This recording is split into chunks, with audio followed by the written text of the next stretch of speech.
Hello and welcome to the Liberia TV network. Today we are here at the Mano River Youth Parliament office, and today we are here to speak to the youth representative, the honorable speaker, someone who controls all of the youth engagement activities within the MRU region. So good afternoon, sir, and welcome to the Liberia TV network. Can you kindly introduce yourself?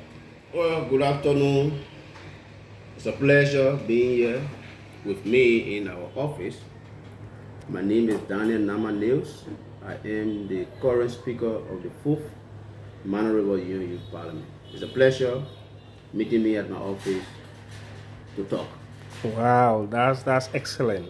Thank you. We've been hearing about this Mano River Youth Parliament, and I think probably others who are listening or viewing this live podcast will actually want to know what's the meaning of MRU Youth Parliament and what are those activities they are actually engaged into.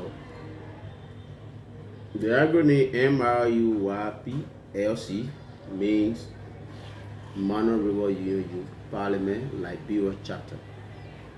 You may be aware, Liberia, Sierra Leone, Guinea, and La Cote d'Ivoire had this regional organization called the MRU.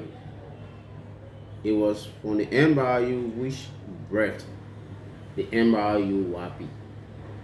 So that is the youth component of the MRU that is integrated in the 4 countries. We have the Guinean Parliament, the Liberian Parliament, the Sierra Leonean Parliament, and the Ivorian Parliament. Parliament was established on the basis of peace. Our core objective remains peace. Associated with that, we have advocacy for children's rights, women's rights, good governance, rule of law, and you name it. In Liberia, we've been able to decentralize the activity of the parliament in the 15 counties. And so we operate like a Liberian Senate where 2 senators are elected to come and serve their nation. In the parliament, 2 parliamentarians from each county will work along with other youth organizations in breeding peace and covering the affairs of the young people. And so we are grateful that we have the parliament. We operate a parliamentary leadership. The parliament is held by 3 speakers. The speaker proper, the first and second deputy speaker. So if you talk about speaker proper and first and deputy speaker, what do you mean? Who is the speaker proper? I am I introduced myself, I am the speaker proper, the current speaker. We have the first deputy speaker, Honorable C1 Liwai, who hails from Mosovaro County, and he has oversight on finance and administration. We have the second deputy speaker, Honorable Mavoli L.H. Lepuka, who hails from Bon County. She provides oversight on project-related activities. Liberia being one of the countries in West Africa or Africa as a whole that is noted for hosting some significant program, outline her flag out there. We would love to tell us as to when was the first sitting of the MRU Youth Parliament sitting was done and where this sitting was actually done? When you say the MRU Parliament in Liberia, basically in Liberia. Okay, good. Our law provides that every year we should have a sitting, annual sitting. This year was in Grand Basso. We met in Grand Basso from the 14th all the way to the 17th, 3 days. We deliberated issues. Young people came and talked to us. One of our colleagues who is now in the National Legislature, Honorable Pole, who served this parliament as speaker, was a guest speaker. It was very okay, and we had our discussion and we placed it in resolution to be communicated to national government. So I think you've been doing a lot of good work, and today you have someone who is actually representing the parliament at the House of Legislature. And what do you expect from that kind of person? We expect good leadership because in parliament we talk about good leadership, we talk about peace, we discuss youth inclusions in the governance process of our nation. So it is not only Honorable Kule, we had Parliament has a history of 8 members being placed in the National Legislature. Before it was Honorable Kafia from the same Bond County. Yeah, so we've been doing very well, and James Kule is the second person, I think, to appear on that scene to represent. But basically, we are into peace. So you may be aware last year was a kind of critical year for Liberia. Yeah, where the nation trial itself, politically and to the ballot box as well. Yeah, we needed to vote after a tenure being allowed to have another regime. So it was a process that Parliament actually worked a lot. You may be aware how tense our election process was. And so Parliament engaged in a peace building awareness across the nation.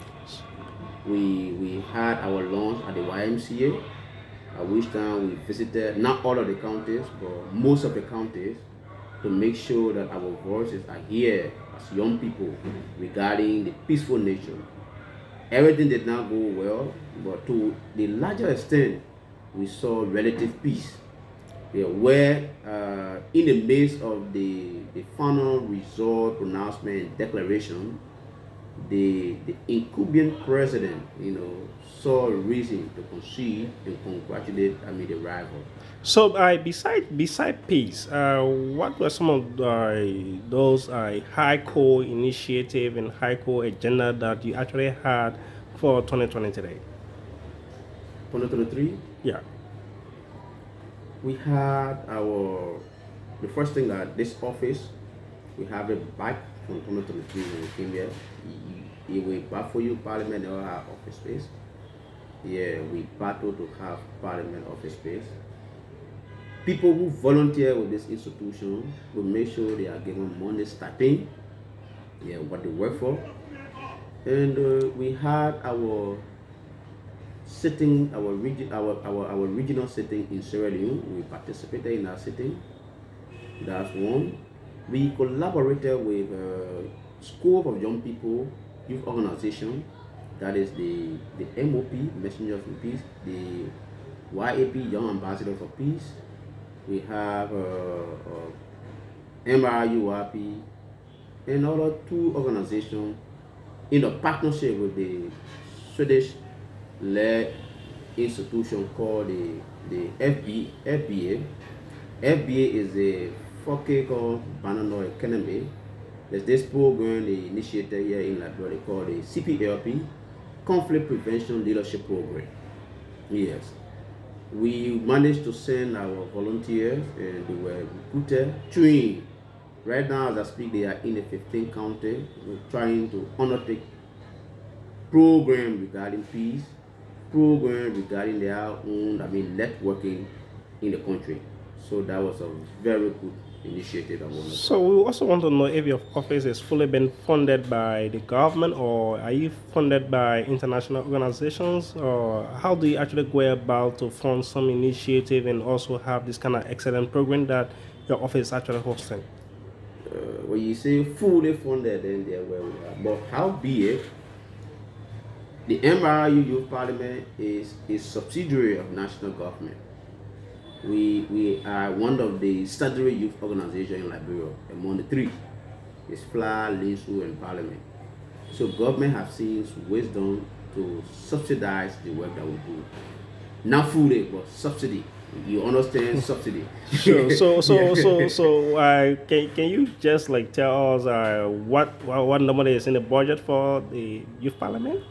The budget is not constant. It's a two. It's changed every year regarding how revenues is being generated and the shortfalls associated with it. At times they will allot 50,000, at times 25,000, at times 40,000.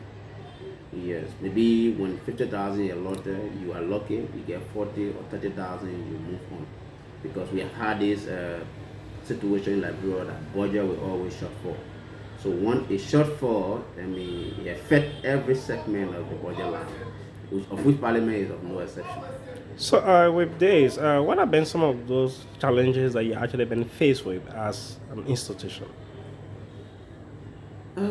As much as we have progressed in other directions, we are challenged in other key areas of concern.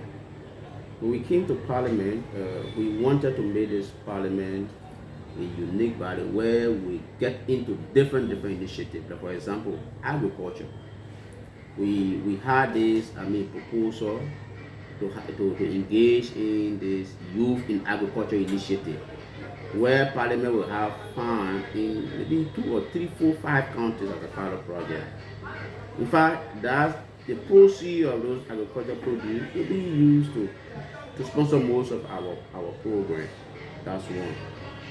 Two, we are 4 countries in the MRU, 2 of which is a French-speaking country. The other 2 is a English-speaking country. Liberia and Sierra Leone are English-speaking countries. How can we be able to navigate our way with our French counterpart? It is only Liberia that we don't speak the French. When we go to international conference, the guys from the French country at least they manage to speak small English. Unless we don't even know. But French has been taught in various So- high schools around here. What are those barriers that are actually causing for such? People will say it being taught, but to what extent? People are learning it. Because myself went to school here in the Liberia. But it's the same as in the francophone countries. I don't speak French, but I went to school here. So what we've been able to do is to see how best we can be supported to have a French class.